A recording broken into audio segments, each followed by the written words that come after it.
President Trump this weekend said he intends to raise global tariffs from 10 to 15%, claiming authority under the Trade Act of 1974.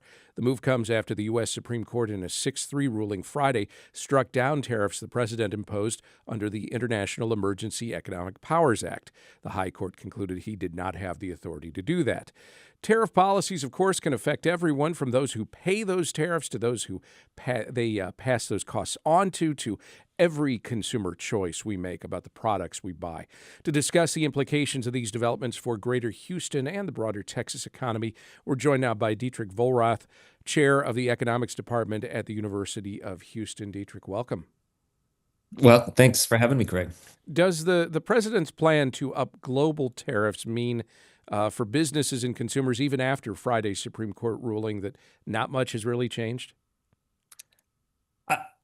Yes, not much has really changed. I think that's the right way to see it. It hasn't necessarily raised tariffs. It's raised tariffs on some countries. It's going to lower tariffs on others because the result, the new tariff being levied under the new authority is a flat 15%, as opposed to having country-specific tariffs that have been levied before. So there's going to be some reshuffling, but I think in the same way that there was not some immediate, crazy impact last April or in those couple months that followed, I don't think you're going to experience something. You're not going to go to the store tomorrow and see some substantial change in the prices you're paying.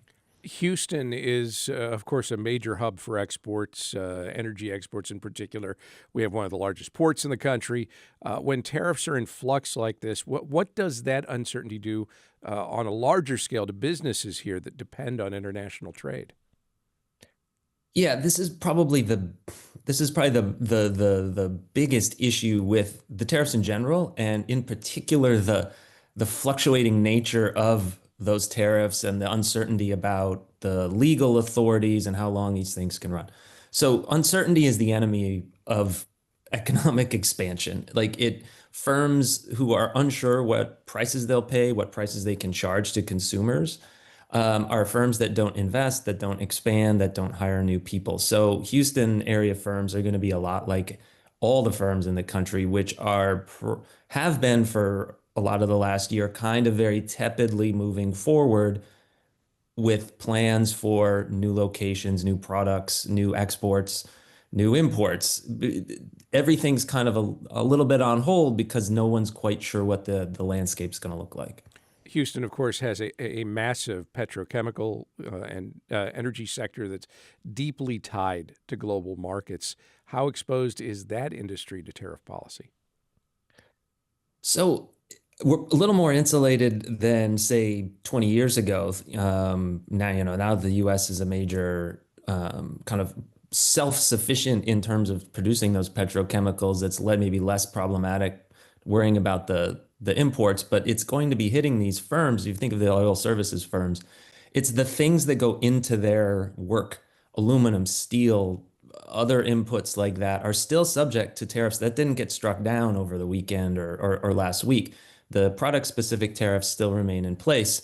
So those things that go into putting the pipelines together, putting the refinery plant together, those things remain elevated in terms of costs. And so they're going to be in the same boat where they're going to be a little less willing to expand, a little less willing to hire, a little less willing to take big forward steps until they kind of have some certainty about their costs. In some cases, we're talking about smaller businesses that do a good deal of importing. That's a big part of their business.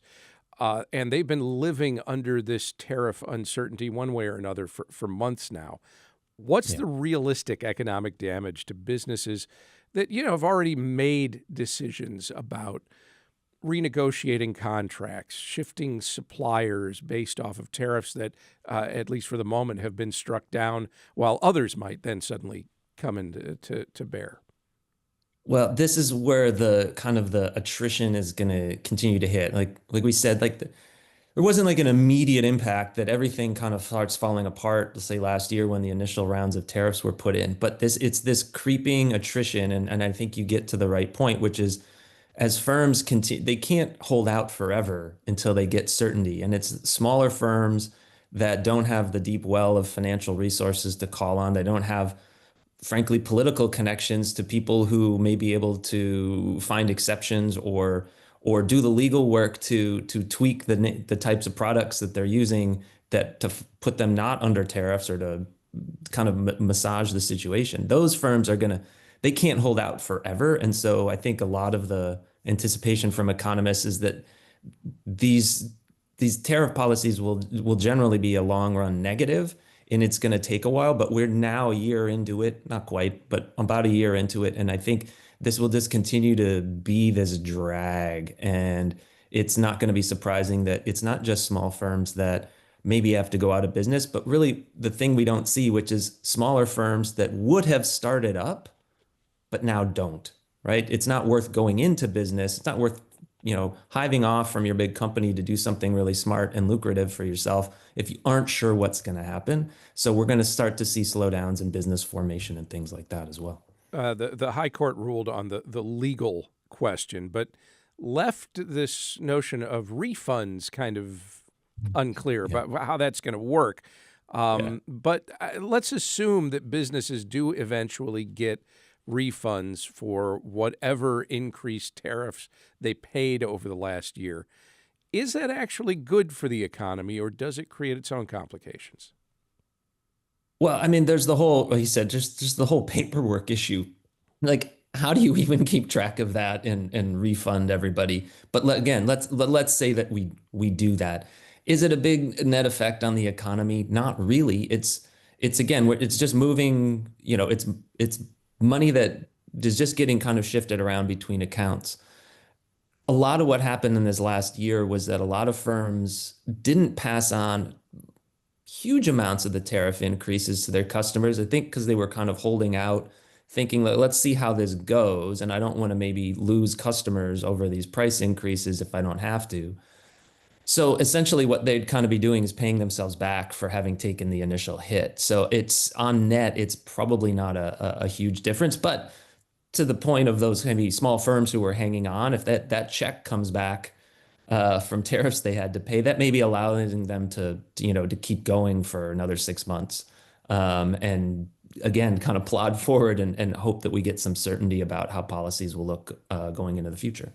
Still, another wrinkle in all of this is the idea that the administration was counting on revenue from tariffs to, at least in part, offset tax cuts that were in the so-called Big Beautiful Bill.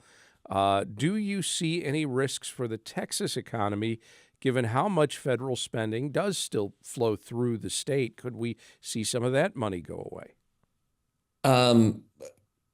That's almost more of a political question than it is an economic question. It seems unlikely that federal money is going to stop flowing because those kind of decisions, right? We see those decisions about what to spend and how to spend it are really kind of separate from how are we going to fund all that. There was always, it was never going to work that tariffs were going to be a fundamental replacement for the lack of taxation to pay for all that federal spending. Is this going to make that problem a little worse? Yeah. Is it going to fundamentally change the federal budget situation? No. That's a much bigger question that kind of no one has been willing to address for quite a while. I guess at the heart of all of this is this notion of uncertainty, that the businesses that are affected by tariff policy are finding they can't really predict what's going to come next or when or how. Do you think in a major metro area like Houston that does engage in so much international trade that we might actually see just a reduction in that trade overall to some degree in light of all of that uncertainty? Yeah, I think that's, like you said, that's really the underlying issue here with these policies is we can argue about the wisdom of having tariffs or not or exact level, but it's the uncertainty and the sporadic nature and the unclear legal basis for this that really is one of the issues. And I think that gets into this, like the lack of business formation or kind of businesses expanding or new businesses being created that would take advantage of international trade. I think that's where the slowdown comes. It'll be less obvious that a big existing company is doing less trade. it'll be a little more subtle that we get fewer and fewer firms maybe deciding to take on that uncertainty and risk. And so it will, like I said, kind of this long attrition of drag on economic activity, and Houston is poised to maybe feel that more deeply than other cities or other regions that are less engaged in global activity. If you were advising a Houston area business that does do a certain degree of importing of either products they sell or parts they use to provide goods to sell, what advice would you give them about what to do over the next few months? This would be terrible to listen to me to how to run your business, but I, the oddly cynical answer would be to make sure you have it to get as politically connected as possible, because a lot of what the ways that firms are finding ways around this and being able to have a little certainty is by being excluded from certain things and narrow product categories that somehow now get tariff relief, or specific countries that have distinct deals with better tariff rates.